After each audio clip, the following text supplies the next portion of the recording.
পুজোর সময় যেখানে 8 থেকে 80 আমরা সবাই ঠাকুর দেখতে ব্যস্ত, প্যান্ডেল দেখতে ব্যস্ত। সেই প্যান্ডেলের সামনেই হঠাৎ করে চোখে পড়ল এই ছোট্ট বাচ্চা মেয়েটাকে। বয়স হবে 7 থেকে 8 বছর, আর বাচ্চা মেয়েটা কিন্তু খেলনা বিক্রি করছে। ভাগ্যের কি পরিহাস ভাবুন, যেখানে এই বাচ্চা মেয়েটার বাবার সঙ্গে ঘোরা উচিত ছিল, বাবার সঙ্গে ঘুরে নিজেরও খেলনা কেনা উচিত ছিল, সেখানে প্রতিবন্ধী বাবাকে সাপোর্ট করার জন্য রাস্তায় বসে এরকম খেলনা বিক্রি করছে।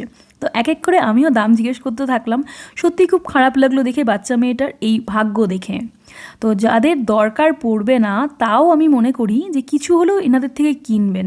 আমারও কিন্তু খেলনার কোনো প্রয়োজন ছিল না, যথেষ্ট বড় হয়ে গেছি, কিন্তু তাও বাচ্চাটাকে একটু সাপোর্ট করার জন্য, বাচ্চার ফ্যামিলিটাকে একটু সাপোর্ট করার জন্য আমিও এই লাইটিং খেলনাটা কিনে নিলাম। 60 টাকা দাম নিল। আমার সত্যিই খুব খারাপ লাগলো দেখে, বাচ্চাটার ভাগ্য দেখে। মা, তুমি বড় হও, ভালোভাবে পড়াশোনা করো, অনেক অনেক বড় হও, বাবা মার দুঃখ ঘোচাও, দারিদ্র ঘোচাও, এইটুকুই তোমাকে আশীর্বাদ করি।